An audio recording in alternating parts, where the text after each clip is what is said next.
hope you guys are having a beautiful day so far. I am not. It is super cold. My balls are freezing off. For this video, I decided I wanted to get moving myself as well. We're on this beautiful calisthenics park today, and yet the only thing that we're gonna be using are these bad boys. We're gonna be making a bomb-ass push workout with these. It isn't gonna be the hardest, nor is it gonna be the easiest workout. I'm doing that so I can talk about easier and harder variations so that this video can be used by all of you guys from all fitness levels. Now, before we do anything, we always gotta warm up properly first. Well, that is because of many reasons actually. Joint lubrication to increase the range of motion, increase blood flow, all of these things to enhance performance and to also reduce the risk of injury basically. So yeah, as we're training chest and shoulders, shoulders are very prone to injuries.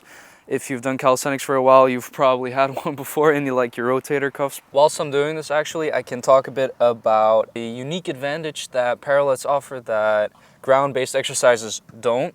So with parallettes, they allow your chest and shoulders to basically dip below where your palm is at, going for a deeper stretch, activating more muscle fibers and hence more muscle growth basically. Another good reason is that a lot of beginners tend to start their handstand training on parallettes because it's easier to control with this kind of neutral grip instead of on the floor. And the neutral grip is also a lot less demanding on your wrists. So for people that have wrist pains, parallettes are definitely a good go-to for all your exercises.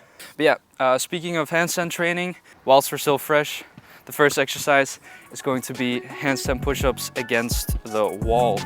Let's get started.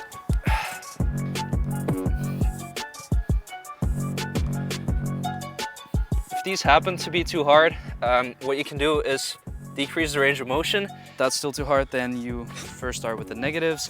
You kind of just work your way down. If you're just not comfortable being upside down yet, you start with practicing handstand kick-ups and doing pike push-ups and then constantly elevating your feet more and more until you're basically against the wall like what I just did. But yeah, don't worry if you can't do these just yet.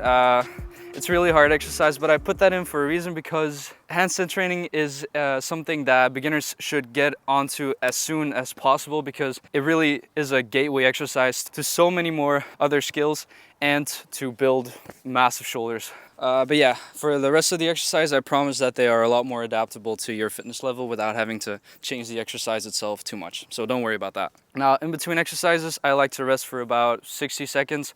Not too long, but also not too short so that you can't maintain the proper form in the next set. If you need more than a minute, take more time.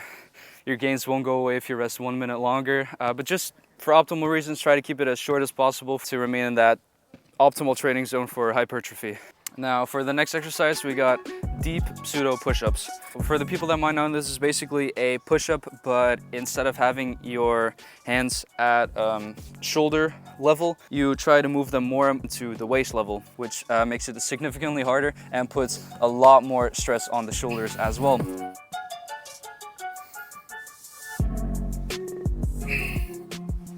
With these, try to push yourself back up instead of pushing yourself back in order to sustain this muscle tension in the shoulders, which will burn like hell. To make these easier, very simple, you just lean yourself back more. To make them harder, you can lean more forward, or what you can also do is take your feet off of the ground for a second before putting them back down. That's pretty advanced already, so if you can do that, good shit. And then a last thing what you can also do is put your feet on an elevated surface as well and get even more of a stretch on the shoulders. Now the next exercise that we're gonna jump into in a bit are skull crushers on parallettes.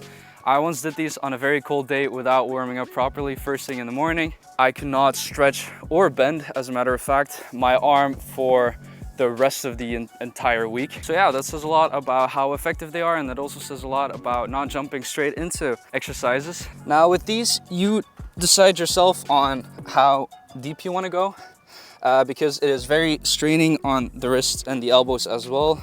Also try to make sure that you're really extending your arms instead of pushing yourself through your shoulders so that we can really put the emphasis on the triceps.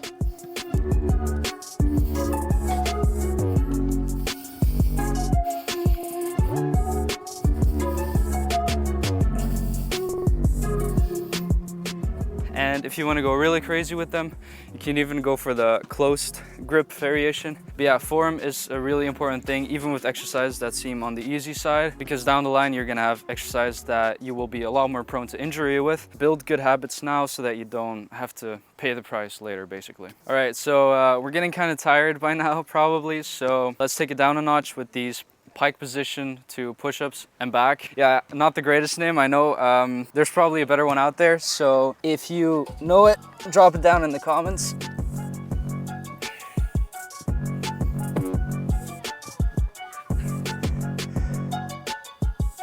So there's two versions that you can do from this exercise. The first one is first pushing up and then going to a Pike position, or the second one is just going to a Pike position immediately. When first doing a push-up, emphasize the chest more. The one that I'm doing right now emphasizes the shoulders more, but you can choose whichever one you're trying to focus on. Again, if these were to be too hard for you, take the parallettes out of the equation and just do them on the floor. What else you can do is, instead of placing your feet on the bar, placing your shins on it. You can also do it with that bench over there for a bench, for example. You can basically do it with anything. It might hurt your shins a bit, but nothing that a kiss from your mom won't fix.